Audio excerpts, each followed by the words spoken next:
உங்களுடைய தங்கம், வெள்ளி, வைர நகைகளை உடனே செல் பண்ணுமா? நம்பிக்கையான நிறுவனம் Max Gold. Call 04445454545. Max Gold, cash for gold. வணக்கம் my dear zonemates, welcome to Shafi zone. நான் உங்க ஷஃபி அண்ட் இன்னைக்கு நம்ம பார்க்க போறது அப்பா அங்க தேடாதீங்க, மக்கள் மனசை பயந்து இருக்கிறான். அது கோட்டையிலே இருக்கிறேன், நான் தான் ஆட்சியில் இருக்கிறேன். கிளம்பலையா? நான் எங்க கிளம்புனேன்? எங்க போறேன்? நான் என் கூட இருக்க போறீங்க. கூட்டணி இனிமேல் யாரோடும் இல்லை. திமுக தனித்து வச்சிருக்கிறார். திமுக கூட்டணியிலிருந்து வெளியேறுவதாக அறிவித்திருக்கிறது மதிமுக. இது வரைக்கும் இந்த வெள்ளை அறிக்கை நொல்லை அறிக்கைன்னு ஒன்னத்தை தூக்கிட்டு வந்தீங்க. திமுக ஊழல் பண்ணிருக்குன்றத ப்ரூவ் பண்ண முடியல. சரி, இந்த காமெடி பயங்கரமா எடுக்கும் சொன்னீங்க. நல்ல ஆதாரத்தோடு சிக்கி இருக்கிறார். ஒருவர் சிக்கி இருக்கிறார், அடுத்து ஒவ்வொருவராக வர வேண்டும். என்ன தலைவரே, முக்கியமா ஒரு விஷயம் சொல்லணும்னு நினைச்சேன். ஜோன்மேட் சேனல் வந்து டிலீட் ஆனதுக்கு அப்புறமா ஷஃபி மேட்ஸ் அப்படின்ற சேனல் ஓபன் பண்ணியிருந்தேன். அண்ட் இந்த சேனல்ல பாத்தீங்கன்னா நிறைய என்டர்டைன்மெண்ட் சம்பந்தமான வீடியோஸ் மிஸ் ஆகுதுன்னு சொன்னீங்க இல்லையா? ஷஃபி மேட் சேனல்ல பாத்தீங்கன்னா ஹரி வந்து நிறைய என்டர்டைன்மெண்ட் சம்பந்தமான வீடியோஸ்லாம் வந்து போட்டுட்டு இருக்காப்ல, மூவி ரிவ்யூஸ்லாம் கூட போட்டுட்டு இருக்காப்ல. ஸோ அது எல்லாத்தையும் பார்க்கணும் அப்படின்னா ஃபர்ஸ்ட் கமெண்ட்ல லிங்க் கொடுத்துருக்கேன், மறக்காம சப்ஸ்கிரைப் பண்ணி சப்போர்ட் பண்ணுங்க. போன வாரம் நடந்து முடிஞ்ச சட்டமன்றத்துக்கு அப்புறமா அரசியல் இன்னுமே பயங்கரமா சூடு பிடிக்க ஆரம்பிச்சிருச்சு. ஏன்னா எதிர்கட்சி கிட்ட இருந்த ஒரே ஒரு ஆயுதம் என்னன்னா, கடைசி வரைக்கும் சிஎம் சார் வாயை திறந்து சட்டமன்றத்தில் பேச மாட்டாப்ல. எந்த கேள்வி கேட்டாலும் சரி வீட்டுக்கு போய் ட்வீட்டு தான் போடுறாங்க அப்படின்னு சொல்லிட்டு நக்கல் நையாண்டிலாம் பண்ணிட்டு இருந்தாங்க. கடத்துல சிஎம் சார் சட்டமன்றத்தில் வச்சு பேசிட்டாப்ல.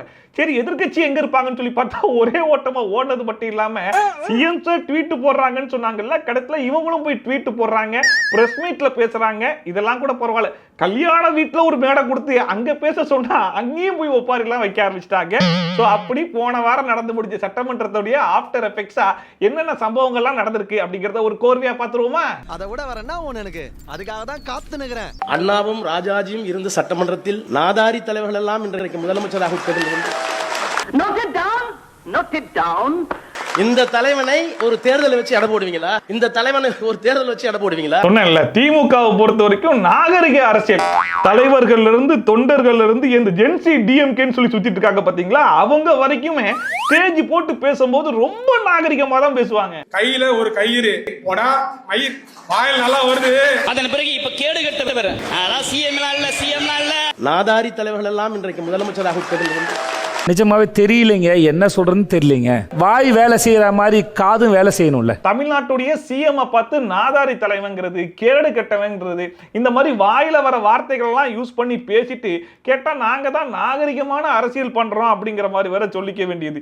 இப்படி எல்லாம் இவங்க பேசுறதுனாலதான் அவர் சட்டமன்றத்துல அப்பாவை எங்க காணும்னு சொல்லி தேடுறாரு. நாதாரி தலைவர்கள் எல்லாம் இன்றைக்கு முதலமைச்சராக உங்க அப்பா எங்கதான் இருப்பாருன்னு சொன்னாங்க, அதான் தேடிக்கிட்டு இருக்கேன். எங்க உங்க அப்பாவையா காணோம்? பட் என்ன இருந்தாலும் கடைசியில் ஒரு நியாயமான கேள்வியும் கேட்டிருக்காப்ல, எங்க தலைவனை ஒரே ஒரு தேர்தலை வச்சு எடை போட்டுருவீங்களா அப்படின்னு சொல்லிட்டு.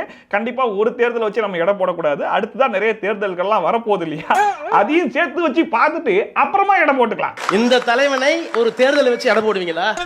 நீ ஏன்டா வந்து கத்திக்கிட்டு இருக்க? சும்மா இருங்க பாஸ், இவங்க எல்லாம் வீக்கா பேசக்கூடாது, வெயிட்டா பேசணும். இந்த தலைவனை ஒரு தேர்தல் வச்சு எடை போடுவீங்களா? இதுல இன்னொரு நகைச்சுவையான விஷயத்தை வேற பேசி வச்சிருக்காப்ல, அதுவும் என்னன்றதை கேட்டுருவோமா? தயவு பண்ணி அறிவிங்க, கூட்டணி இனிமேல் யாரோடும் இல்லை, திமுக தனித்து வச்சிருக்கிறார். அறிவிங்கன்னு கேக்குறேன். எனக்கு எதிரிங்க வெளியே இல்லடா, கூடவே இருக்கீங்க. இது பாலு திட்டம் சொல்லிட்டோம். இல்லங்க, தமிழ்நாட்டை காப்பாத்தணும், வேற வழி இல்ல. தமிழ்நாட்டை காப்பாத்தணும்னா கண்டிப்பா திமுக தனி கட்சியா தான் நின்றாகணும். கூட்டணி தேவையில்லைங்கிறது தயவு செஞ்சு அறிவிங்க. ஏன்னா இப்ப கூட்டணி யாரும் இல்ல, இருந்தவங்க எல்லாம் தாவேகா கூட போயிட்டாங்க. அதாவது இது எப்படி இருக்குன்னா, நீ என்னடா எங்களை வேணான்னு சொல்றது, நான் சொல்றேன்னா நீங்க வேணான்னு, அப்படிங்கிற மாதிரி காமெடி பண்ணிட்டு இருக்காங்க. தயவு பண்ணி அறிவிங்க, கூட்டணி இனிமேல் யாரோடும் இல்லை, திமுக தனித்து வச்சிருக்கிறார். திமுக கூட்டணியிலிருந்து வெளியேறுவதாக அறிவித்திருக்கிறது மதிமுக. அதாவது தேர்தலுக்கு முன்னாடி வரைக்கும் கூட்டணிகள் எல்லாம் பயங்கர ஸ்ட்ராங்கா தாங்க இருந்துச்சு. பட் ரிசல்ட்டை பார்த்ததுக்கு அப்புறமா காங்கிரஸ் போயாச்சு, கம்யூனிஸ்ட் போயாச்சு, விசிக போயாச்சு. அதுலயும் போகும்போது வெளியிருந்து ஆதரவு சொல்லிட்டு போனாங்க. அமைச்சரவையில் பதவி கொடுத்த உடனே ஆசை யாரு விட்டுச்சு அப்படின்னு சொல்லிட்டு எதிர்கட்சி தலைவர் புலம்புனதெல்லாம் நம்ம கேட்கத்தான் செஞ்சோம். ஸோ அவங்களுக்கே தெரிஞ்சு போச்சு, இருந்தவங்க போயிட்டாங்க, இதுக்கப்புறம் இருக்கிறவங்களும் போயிருவாங்கன்றத முன்கூட்டியே தெரிஞ்சுக்கிட்டு நம்மளே அறிவிச்சிருவோம்னு அறிவிச்சிங்க. பாத்தீங்களா, அங்க நிக்கிறீங்க நீங்க. Thank you thank you. உண்மையை சொல்றவங்க தெய்வத்துக்கு சமம்னு சொல்லுவாங்க. அந்த மாதிரி ஆர் ராசா அவர்களை நம்ம உண்மையிலேயே பாராட்டி ஆகணும். ஏன்னா 234 தொகுதியிலையும் கூட்டணி இல்லாம நம்மளே நின்றலாம், அப்பதான் தமிழ்நாட்டை காப்பாற்ற முடியும்னு சொன்னார் பாத்தீங்களா. அவர் சொன்னதுக்கான அர்த்தம் என்னன்னா, எப்படி நம்ம ஜெயிக்க போறது இல்ல, தமிழ்நாட்டு மக்கள் ரொம்ப பாதுகாப்பா இருப்பாங்க அப்படிங்கிற மாதிரி சொல்றாரு போல. தமிழ்நாட்டை காப்பாத்தணும் வேற வழி இல்ல. இதுல இன்னொரு ட்ரிக் என்னன்னா, டைரக்டா தலைவரே அறிவிச்சா நல்லா இருக்காது. யாராச்சும் ஒருத்தர் ஐடியா கொடுக்குற மாதிரி கொடுத்து அதுக்கப்புறம் அதை பத்தி நான் யோசிக்கிறேன்னு சொன்னதானே நல்லா இருக்கும். அந்த ட்ரிக்கை தான் இவங்க ஃபாலோ பண்றாங்க. உடனே கலைஞர் வரை கூட்டணி அமைச்சா அந்த கூட்டணியை பாதுகாப்பாக வைத்திருப்பார். அவங்களாக போனாதான் வர தவிர கலைஞர் இதுவரை விட்டது கிடையாது. அதே மாதிரிதான் நானும் அவர் வழி நின்று நான் எந்த கூட்டணியாக இருந்தாலும் விட மாட்டேன். ஆனா அவர்களாக போனால் அதற்கு நான் ஒன்றும் சொல்ல முடியாது. வாங்க போலாம். ஆனா இன்றைக்கு இருக்கக்கூடிய மக்கள் எல்லாம் கூட்டணியே தேவையில்லை என்றுதான் சொல்லிக் கொண்டிருக்கிறார்கள். அவன் எடுக்கிற முடிவெல்லாம் நமக்கு சாதகமாட்டாயா இருக்கு. நிச்சயமாக அதையும் நாங்கள் விரைவில் பரிசீலிப்போம். எப்படி ராசா அவர்கள் மட்டும் சொல்லலையா, தமிழ்நாட்டில் இருக்கிற மொத்த மக்களும் சேர்ந்து கூட்டணி கட்சி வேணா தலைவரே அப்படின்ற மாதிரி அடம் பிடிக்கிறாங்களா.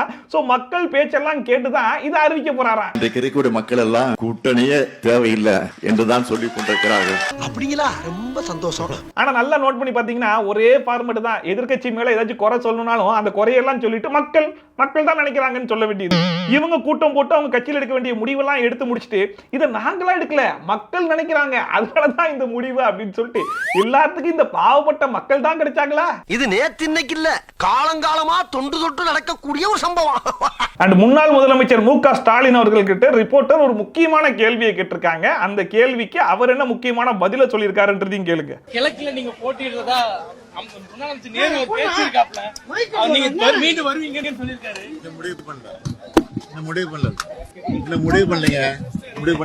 எப்படி இடைத்தேர்தலில் மு.க. ஸ்டாலின் அவர்கள் போட்டியிட போகிறாரா அப்படிங்கிற கேள்விக்கு வந்து இன்னும் முடிவு பண்ணலன்னு தான் சொல்லியிருக்காரே தவிர்த்து இல்லன்னு சொல்லல.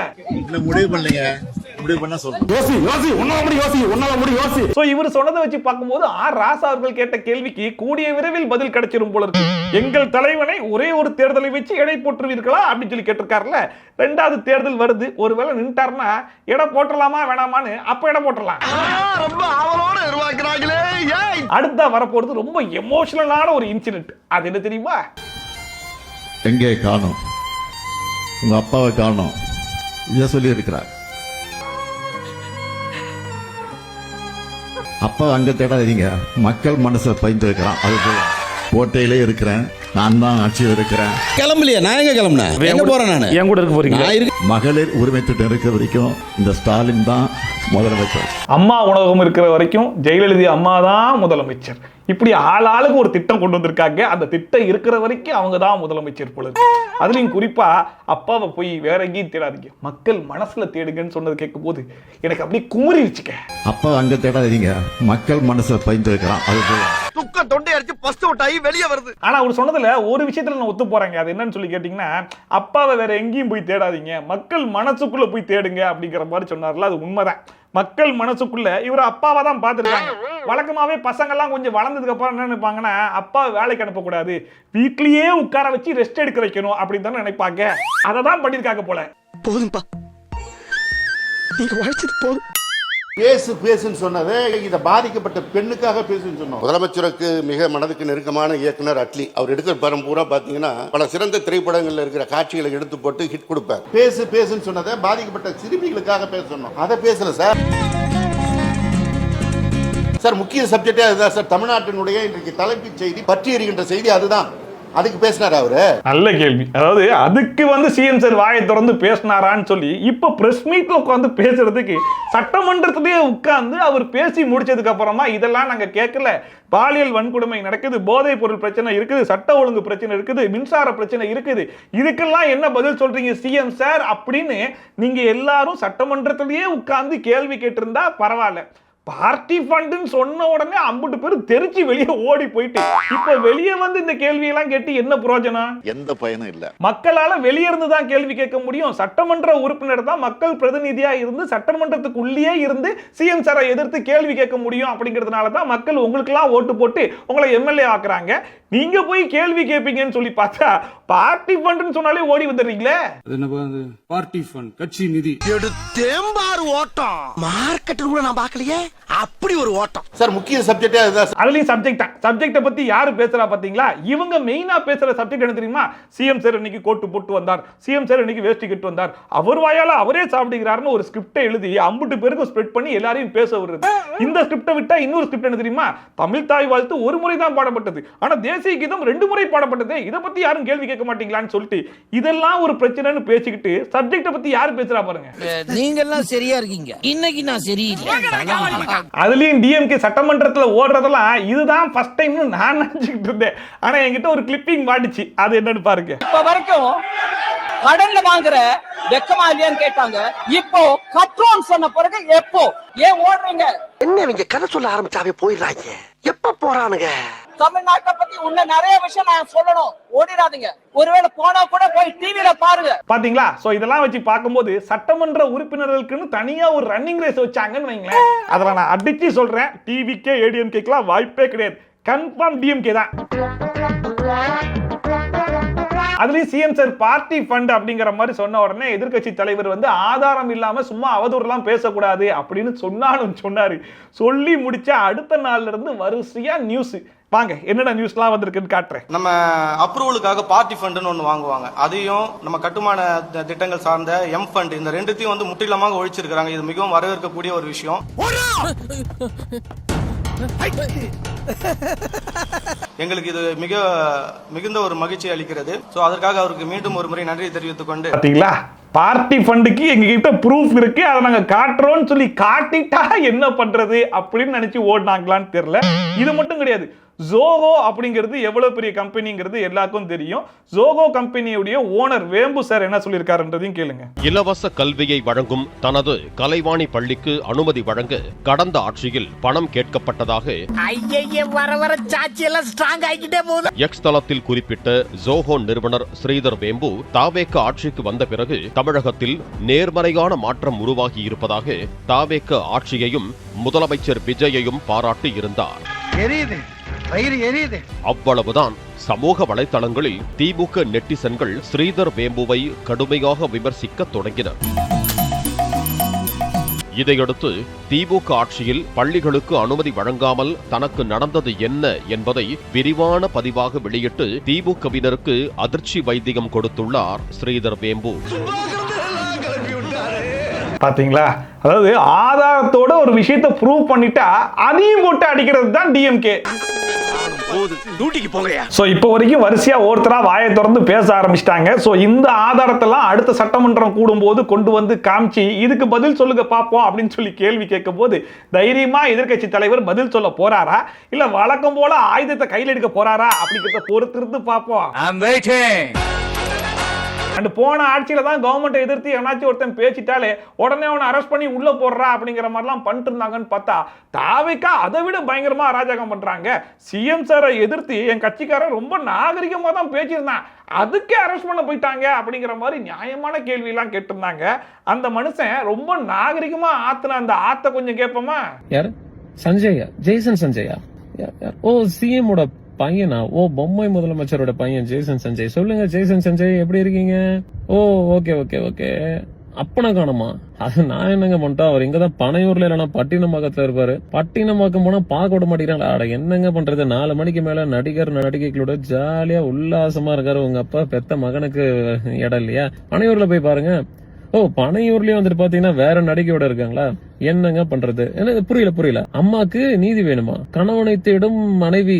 ஓ மை காட், என்ன சஞ்சய் பண்றது? இந்த மாதிரி ஒரு கேவலமான மனித பிறவியை தான் உங்க அப்பா இந்த தமிழ்நாட்டுக்கு முதலமைச்சர் ஆக்கியிருக்காங்க. இந்த மாதிரி எங்களுக்கு நக்கல் நையாண்டி எல்லாம் பண்ண தெரியும், பார்த்து தெரிஞ்சுக்கோங்க. ஜோசப் விஜய் அவர்களே, பொம்மை முதலமைச்சர் ஜோசப் விஜய் அவர்களே. பாத்தீங்களா, எவ்வளவு ஆபாசமா பேச முடியுமோ அவ்வளவு ஆபாசமா அவ்வளவு தரைக்குறைவா பேசிட்டு கேட்டா இதுக்கு பேர் தான் நக்கல் நையாண்டியாமா. 4 மணிக்கு மேல நடிகர் நடிகைகளோட ஜாலியா உல்லாசமா இருக்காரு உங்க அப்பா. புரட்டிடுவானுங்க. ஏன்னா நீ ஓடிடுவ, நான் தாத்தா மாட்டுவேன். உண்மையை சொல்லணும்னா ஒரு கட்சி தலைவரை போய் கிண்டல் பண்ணும் போதோ நக்கல் நையாண்டி பண்ணும் போதோ கண்டிப்பா அந்த கட்சிக்கு சப்போர்ட் பண்ற யாரா இருந்தாலுமே நியாயப்படி கோவம் வரதான் செய்யும். அந்த கோவத்தை வெளிப்படுத்துறதோ அந்த ஆதங்கத்தை வெளிப்படுத்துறதோ தப்பே கிடையாது. பட் எப்படி வெளிப்படுத்துறோம் அப்படிங்கிறது இருக்குல்ல, அநாகரிகமா பேசாம நாகரிகமா பேசணும். இல்ல அவங்க கையில் எடுத்திருக்காங்கல்ல சர்க்காசம், அதே மாதிரி நம்மளும் சர்க்காசம் பண்ணிட்டு போயிருக்கலாம். ஆனா நீங்க சர்க்காசம் அப்படிங்கிற பேர்ல ஆபாசமா பேசிட்டு இருக்கீங்க. இவ்வளவு ஆபாசமா, இவ்வளவு தரைக்குறைவா, இவ்வளவு கேவலமா ஒரு சிஎம் பத்தி பேசிட்டு இதுக்கு அரெஸ்ட் பண்ண போனா, அதாவது பேச்சுரிமை இல்லையா, இப்படிதான் அராஜகம் பண்ணுவீங்களா அப்படின்னு சொல்லிட்டு கேள்வி கேட்டிருக்காங்க. இல்லண்ணே, எனக்கு வேலை வெட்டி இல்ல. சரி, இப்ப இந்த வியாபாரம் தான் ஓடிக்கிட்டு இருக்கு. வியாபாரமா? கொஞ்சம் யோசிச்சு பாருங்க, போன ஆட்சியில இதே மாதிரி யாராச்சும் சிஎம் பார்த்து அவர் ஒரு பொம்மை முதலமைச்சர், 4 மணிக்கு நடிகைகளோட குஜாலா இருப்பாரு, 6 மணிக்கு மேல வேற யாரோட குஜாலா இருப்பாரு, இப்படி எல்லாம் பேசியிருந்தா விட்டு வச்சிருப்பாங்களா? நீ யாரா? ஆமா சார். அடுத்த மெயினான ஆள் வந்துட்டாங்க பாருங்க. என்ன ஆதவண்ணா, காலையில டைவர்ஷன் தெரப்பிலாம் ஆரம்பிச்சிட்டியா போல இருக்குது. மிகப்பெரிய இடைவெளிக்கு அப்புறம் ஒரு காமெடி திருவிழா நம்ம சேனல்ல மீண்டும் ஆரம்பிக்க போகுது. இது வரைக்கும் இந்த வெள்ளை அறிக்கை நொல்லை அறிக்கைன்னு ஒன்னத்தை தூக்கிட்டு வந்தீங்க. திமுக ஊழல் பண்ணிருக்குன்றத ப்ரூவ் பண்ண முடியல. சரி, இந்த காமெடி பயங்கரமா எடுக்கும் சொன்னீங்க. அத டைவர்ட் பண்றதுக்காக காலையில ஒரு 3 கிலோமீட்டர் மேரத்தான் ஓடிட்டு இருக்கிறது இந்தியாவிலே முதலமைச்சர் 3 கிலோமீட்டர் மேரத்தான் ஓடினான்னு சொன்னீங்கல்ல. கொஞ்சம் ஓவரா தான் போயிட்டோமா? உங்களுக்காக ஒரு சின்ன ஃபேக்ட். அதாவது நம்ம ஜம்மு அண்ட் காஷ்மீர் முதலமைச்சர் தெரியுமா, உமர் அப்துல்லா, அவர் வந்து 21 கிலோமீட்டர் மேரத்தான 2 மணி நேரத்துல முடிச்சிருக்காரு. சரி, அதை தாண்டி அடுத்த ஹரியானா முதலமைச்சர் நயப் சிங் சைனி, அவரும் வந்து மேரத்தான் ஓடுறதுல வந்து கில்லாடி. நம்மளோட மினிஸ்டர் மாசு அண்ணன் கூட எப்பவும் காலையில எஞ்சி 4 மணிக்கு வந்து ஜாகிங் போவாரு. தெரியும், எங்களுக்கு தெரியும். சும்மா ஸ்டிக்கர் ஓட்டணும், இந்த ஊழல் விஷயத்தை திருப்பணும்ன்றதுக்காக காலையில ஒரு டைவர்ஷன் தெரப்பி எல்லாம் தூக்கிட்டு வர. இந்த துஷ்டன் விட்டு தூரம் போ, எல்லாம் தஞ்சால சரியா போடும் உனக்கு. அதுவும் போதை பொருள் ஒழிப்புக்கு பாட்டிலோட போன கதெல்லாம் ஞாபகம் இருக்கும்ல, வரும்ல, வரமாட்டேங்குது. அவங்க அப்படியே ஒரு பிளாஷ் அடிக்க மாட்டேங்குது. வாய முன்னேந்து போட, எதாசியமா பேசிட்டு போறேன். நம்ம எல்லாம் போதை பொருள் ஒழிப்புக்கு ஓடலாமா? தவறு இல்லையா? ஆனா ஜூலி கிட்ட ரொம்ப பிடிச்ச விஷயமே, எழுதி கொடுத்த ஸ்கிரிப்ட் அப்படியே மனப்பாடம் பண்ணி கரெக்டா பேசிடுவாங்க. இல்லையா? தப்பா சொல்லிட்டேனா? அப்படிதான் இருக்கு. ஆக்சுவலா சொல்லணும்னா ஆதவர்ஜனா சொன்னது என்னமோ தப்பு தான். தமிழ்நாட்டுல அப்படிங்கிற மாதிரி சொல்லிட்டு அதோட நிப்பாட்டி இருந்தா பரவாயில்ல, கொஞ்சம் எக்ஸ்ட்ரா ஹைப் எல்லாம் கொடுத்து தான் பாப்போமே அப்படிங்கிற பேர்ல இந்தியாவிலேயே அப்படிங்கிற மாதிரி போனாரு பாத்தீங்களா. அது உண்மை கிடையாது. ஜூலி கொடுத்த எக்ஸாம்பிள் எல்லாமே கரெக்ட் தான். ஆனா ஜூலி பாருங்களேன், அதெல்லாம் எனக்குள்ளேயே ஊறி இருக்கு, நுனிநாக்குல இருக்கு. அந்த சிஎம் தெரியுமா, இந்த சிஎம் தெரியுமா, 21 கிலோமீட்டர் தெரியுமா, எதுக்கு இதெல்லாம்? வந்த ஸ்கிரிப்ட மனப்பாடம் பண்ணி தான் அடிக்கிறேன். ஆனா அந்த விஷயத்தை மட்டும் பேசியிருந்தா கூட பரவாயில்லன்னு சொல்லி பாராட்டி இருக்கலாம். ஆனா கூடவே போதை பொருள் ஒழிப்பை பத்திலாம் இவர் பேசலாமா, இந்த சிஎம் எல்லாம் பேசலாமா? உள்ள பாட்டில் ஏமா சோசியல் மீடியால வந்து ஒரு வீடியோவை வச்சுக்கிட்டு எந்த விதமான ஆதாரமும் இல்லாம எப்படி உன்னால இந்த அவதூறுலாம் பேச முடியுது? இப்படி எல்லாம் கட்டிட்டு உண்டா டாப்பா நல்லா வாங்க முடியுது. அதுலயும் மேடம் ஸ்டார்டிங்ல சொல்றாங்க பாருங்க, டிவிக்கே எதுக்காக இதெல்லாம் பண்றாங்க அப்படின்னா டைவர்ஷனுக்காகவா. என்ன டைவர்ஷன் சொல்லி கேட்டா, அவங்க வெளியிட்ட வெள்ளை அறிக்கையில ஒண்ணுமே இல்ல அப்படிங்கறத தெரிஞ்சுக்கிட்டு மக்களை டைவர்ட் பண்ண பாக்குறாங்களா. ஏமா சிபிஐ வழக்கு, டெய்லி ரைடு, நீ எல்லாம் நியூஸ் பாக்குறியா இல்லையா? அவங்க இன்ச்சு வந்து வாக்குமூலம் எல்லாம் கொடுக்க ஆரம்பிச்சிட்டாங்க. இன்னும் எத்தனை பேர் மாட்ட போறாங்கன்னு தெரியாம கதி கலங்கி போய் உட்கார்ந்திருக்காங்க. நீ வந்த ஸ்கிரிப்ட மட்டும் மனப்பாடம் பண்ணி அப்படியே ஒப்பிச்சிட்டு போறல. இது வரைக்கும் இந்த வெள்ளை அறிக்கை நொல்லை அறிக்கைன்னு ஒன்னத்தை தூக்கிட்டு வந்தீங்க. திமுக ஊழல் பண்ணிருக்குன்றத ப்ரூவ் பண்ண முடியல. ஆனா ஜூலி கிட்ட எனக்கு ரொம்ப பிடிச்ச விஷயம் தெரியுமா, போயிடுச்சுனா சுத்தமா பிடிக்கவே பிடிக்காது. இந்தியாவிலேயே அப்படிங்கிற மாதிரி சொன்னதுக்கு இந்த புள்ளிக்கு மூக்கு வெத்து போச்சு. இதுக்கு முன்னாடி முதலமைச்சரா இருந்தாரு பாத்தீங்களா, அவர் ஒரு பயங்கரமான சாதனை பண்ணியிருந்தார். அந்த சாதனையை நாங்க லைட்டா உங்களுக்கு ஞாபகப்படுத்தட்டுமா? இந்தியால எங்க வேணா யார வேணா ஏமாத்தலாம், இங்க எங்க முத்துவேல் கருணாநிதி ஸ்டாலினை ஏமாத்துறதுக்கு ஒருத்தன் பிறந்துதாயா வரணும் என்பது வரேன் தனியா. பாகிஸ்தானை வீழ்த்தி உலக கோப்பையை வென்றதாக கடையில் வாங்கிய கோப்பையை காட்டி முதலமைச்சர் ஸ்டாலினை மாற்றுத்திறனாளி வீரர் ஏமாற்றிய சம்பவம் அதிர்ச்சியை ஏற்படுத்தியுள்ளது. ஆதவர்ஜனா மக்களை ஏமாத்துறது இருக்கட்டுமா, மக்கள் இருந்து வந்த ஒருத்தர் முதலமைச்சரை ஏமாத்துறதுலாம் நீ கேள்விப்பட்டிருக்கியா? ஃபேக்ட் செக்ல இவ்வளவு ஸ்ட்ராங்கா இருக்கிற டிஎம்கே தான் அடுத்தவங்களை பார்த்து உங்களுக்குலாம் ஃபேக்ட் செக் பண்ணவே தெரியாதா அப்படிங்கிற கேள்வியெல்லாம் கேட்பாங்க. அது இன்னும் பயங்கர நகைச்சுவையா இருக்கும். குறிப்பா நம்ம மேயர் பிரியா அவர்கள், அவங்க கேட்ட கேள்வி ஞாபகம் இருக்கா? ரிச்சுவல் வாரியர்ஸ்களா, உங்களுக்கு மண்டையில எதனா இருக்குதா? போடுற கண்டென்ட் எது உண்மை, எது பொய், எது போடணும், எது எல்லாம் கிடையாது. இப்படி ஃபேக்ட மட்டுமே பேசக்கூடிய மேயர் பிரியா அவர்கள் ரீசெண்டா என்ன சொல்லிருக்காங்கன்னா, சிஎம் மேல கேஸ் போட போறேன் அப்படின்னு இருக்காங்க. ஏன்னு சொல்லி கேட்டா, சிஎம் பர்த்டே அன்னைக்கு கொஞ்சம் கூட மனசாட்சியே இல்லாம ஸ்கூல் பசங்களை அவர் பாட்டை பாட வச்சு வீடியோ எடுத்து சோசியல் மீடியால போட்டுருக்காங்க அப்படிங்கிற மாதிரி சொல்லியிருக்காங்க. ஸோ இதுக்கு வந்து நான் முழு ஆதரவை தெரிவிக்கிறேன். ஏன்னா கண்டிப்பா கேஸ் போட்டே ஆகணும். அந்த மாதிரி நடக்கும்போது யாரு சிஎம்மா இருந்தாங்களோ அவங்க மேல கண்டிப்பா நடவடிக்கை எடுத்தே ஆகணுங்கிறேன். ஏன்னா யாரு தெரியுமா சிஎம்மா இருந்தா அதை நான் சொல்றதை விட ராஜ்மோகனே சொல்றாப்ல, கேளுங்க.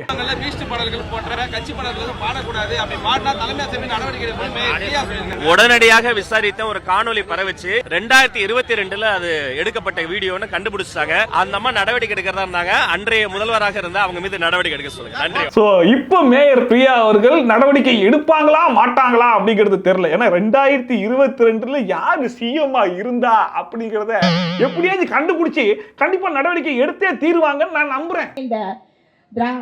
இப்ப கூட மேயர் பிரியா வந்து இல்ல 2022 எல்லாம் கிடையாது, 2026 தான், நான் ஃபேக்ட் செக் தெரியும்ல அப்படிங்கிற மாதிரி சொல்றது கூட வாய்ப்பு. அதனால நம்ம ஃபேக்ட் செக் பண்ணியாச்சு.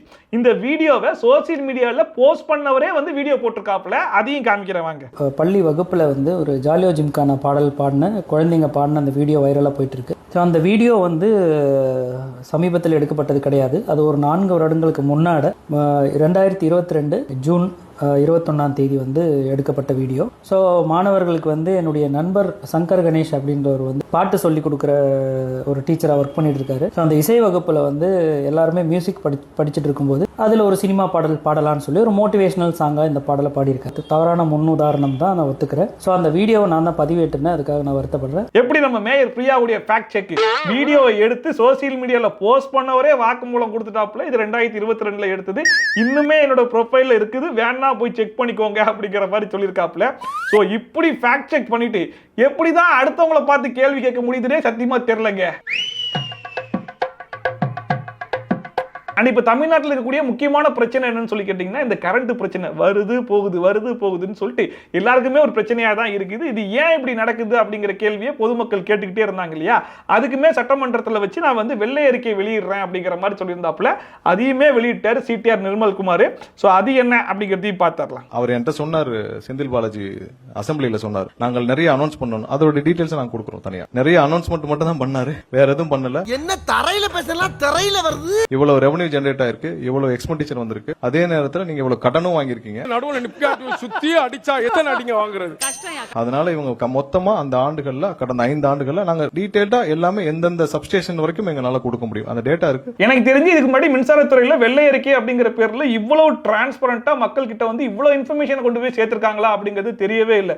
ஏன்னா இந்த வெள்ளை அறிக்கையில பாத்தீங்க அப்படின்னா அடுத்த 5 வருஷம் நாங்க என்னென்னலாம் மின்சாரத்துறையில பண்ண போறோம் அப்படிங்கறத சேர்த்து அவங்க வந்து இன்ஃபார்ம் பண்ணிருக்காங்க. அண்ட் இதுக்கு முன்னாடி சட்டமன்றத்தில் வச்சு அவர் சொன்னார் இல்லையா, போன ஆட்சியில பாத்தீங்கன்னா அவங்க சொன்ன அறிவிப்பா தான் இருந்திருக்கு அப்படின்னு சொல்லிட்டு அதுலயுமே அந்த கருத்தை இன்னுமே அவர் வந்து சொல்றாப்ல. அண்ட் சிபிஐ வழக்கு இருக்கின்றத மறைச்சிருக்காங்கன்றது சொன்னார் இல்லையா, அதையுமே இப்போ வந்து சொல்லியிருந்தாப்ல. இவன் ஆட்சியில இருக்கிற வரைக்கும் நம்ம அரசியல் பண்ண முடியாது. அண்ட் ஜூலி சொன்னாங்கல்ல, வெள்ளை அறிக்கை அது இதுன்னு சொல்லிட்டு வெளியிடுறாங்களே தவிர்த்து அது வெறும் ஒயிட் பேப்பரா தான் இருக்கு, அதுல ஒண்ணுமே இல்ல அப்படின்னு சொல்லிட்டு. ஆனா வரிசையா ஒரு ஆளா சிக்கிட்டு இருக்காங்க. நல்ல ஆதாரத்தோடு சிக்கி இருக்கிறார், ஒருவர் சிக்கி இருக்கிறார், அடுத்து ஒவ்வொருவராக வர வேண்டும். ஒரு தவறு செய்தால் அதை தெரிந்து செய்தால் அது தேவன் என்றாலும் விடமாட்டார் மாண்புமிகு முதலமைச்சர். Wait and watch. இன்னும் எத்தனை பேர் சிக்க போறாங்கன்றத நம்ம பொறுத்திருந்து தான் பார்க்கணும். என்ன தலைவரே. அண்ட் கடைசியா பாத்தீங்கன்னா தர்மன் படத்துடைய டைட்டில் ரிவீல் அன்னைக்கு நம்ம சூப்பர் ஸ்டார் ரஜினிகாந்த் அவர்கள் ரொம்ப மனசூருக பேசியிருந்தாப்ல. அவர் அப்படி என்ன பேசியிருந்தாருன்னு கேட்போமா? பேச அழைக்கிறோம் சொன்னாலே ஒரு தயக்கமா இருக்கு. ஏன்னா நான் பேசினாலே ப்ராப்ளம், ஒன்னு எனக்கு ப்ராப்ளமும் மற்றவங்களுக்கும் ப்ராப்ளம். கன்றாவிய எப்படி இந்த மனுஷன் எப்படி ஆயிட்டாரு பாத்தியா? நான் சும்மா இருந்தா இவர் என்ன பேசவே மாட்டேங்கிறாங்க, வாயில நான் குலக்கட்டே வச்சிருக்காரா அப்படின்னு சொல்லி கலாட்டா பண்ணுவாங்க, கிண்டல் பண்ணுவாங்க. பேசுனா இப்போ பேசு அப்படின்னு சொல்லுவாங்க. ரொம்ப நாள் கழிச்சு நான் தெரிஞ்சுக்கிட்டேன், நம்மளை பிடிக்காதவங்களுக்கு நம்ம என்ன செஞ்சாலும் எது பண்ணாலும் பிடிக்காது. உண்மை. நம்ம பிடிச்சவங்களுக்கு நம்ம என்ன செஞ்சாலும் எது பண்ணாலும் பிடிக்கும் நினைக்கிறது முட்டாள்தனம். ஜாக்கிரதையா இருக்கணும். கடைசியா ஒண்ணு சொன்னார் பாத்தீங்களா, அது நிதர்சனமான உண்மை. ஆனா அதுக்கு முன்னாடி ஒண்ணு சொன்னார் பாத்தீங்களா, அதை எந்த இன்சிடென்ட் வச்சு சொல்றாருன்னு நான் நினைக்கிறேன்னா, விஜய் அவர்கள் சிஎம் ஆனதை பத்தி நீங்க என்ன நினைக்கிறீங்கன்னு சொல்லி கேட்கும்போது பதில் சொல்லாம போயிட்டாப்ல. அதுக்கப்புறம் வந்து பிரஸ் மீட் வச்சு பதில் சொன்னாப்ல. பதில் சொல்லாததுக்கும் அடிச்சாங்க, பதில் சொன்னதுக்கும் அடிச்சாங்க. அதுதான் இங்க கொண்டு கொட்டுறாருன்னு நினைக்கிறேன். பேசுனா இப்போ பேசு. அப்ப நான் பட்ட வேதனை இருக்கே, அந்த வேதனை. அவ்வளவுதான் வீடியோ. இந்த வீடியோ பார்த்து கொஞ்சம் என்ஜாய் பண்ணிருப்பீங்க நம்புறேன். ஒருவேளை நீங்க அதை மறக்காம கமெண்ட் செக்ஷன்ல சொல்லுங்க. இதே மாதிரி ட்ரோல்ஸ் அண்ட் ரிவ்யூஸ்லாம் கண்டிப்பா பார்க்கணும், மறக்காம சப்ஸ்கிரைப் பண்ணிட்டு பக்கத்துல கூடிய பெல் ஐகான் டான் தட்டி விட்டீங்கன்னா நான் போற வீடியோ நோட்டிபிகேஷன் டான் டைம் வந்து சேர்ந்துரும். சோ மீட் இஸ் மச் சூப்பரான வீடியோட சூப்பரான ரிவ்யூவோட சூப்பரான ட்ரோலோட சந்திக்கலாம். பை ஃப்ரம் ஷாஃபி, டாடா, bye bye and take care.